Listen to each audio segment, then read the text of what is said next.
rare opportunity for protesters to loudly deliver a message almost within earshot of the global decision makers gathered in Glasgow.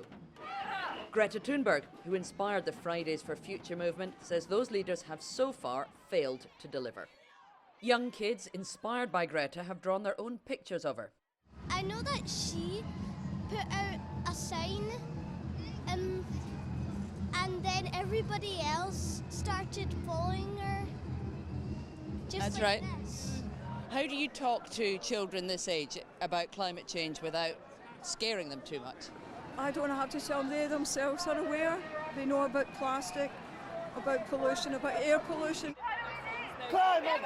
As the government announced measures to put climate at the heart of education, kids, mostly with their parents' permission, were skipping school to take part in this youth protest. Your sign says now means now, not later. Why did you write that? I wrote that because they're saying we need to do this now, we need to get this now, we're going to sort this now, but they're not sorting it. They're just going to make promises that they can't keep. Do you think that's what the world leaders at COP are doing, making promises that you don't think they're going to keep? Yes, this has happened a lot of times before. People say they're going to do things and they don't make enough change to actually have an impact. Really hoping that the folk in COP sitting there drinking their tea are listening, and they're listening to what we have to say and trying to make a change. Do you not think they're trying to achieve the same thing as you, to lower carbon emissions and try and save the planet? Yeah, I don't know. I think they are trying, but we're trying harder. So far at this COP, there have already been commitments to reverse deforestation, cut methane emissions, and promise more money than ever before to tackle climate change.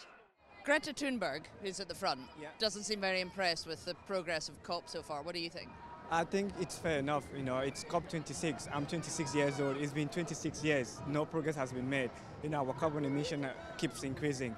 We need action. On stage, Ms. Thunberg dismissed COP26 as a PR exercise.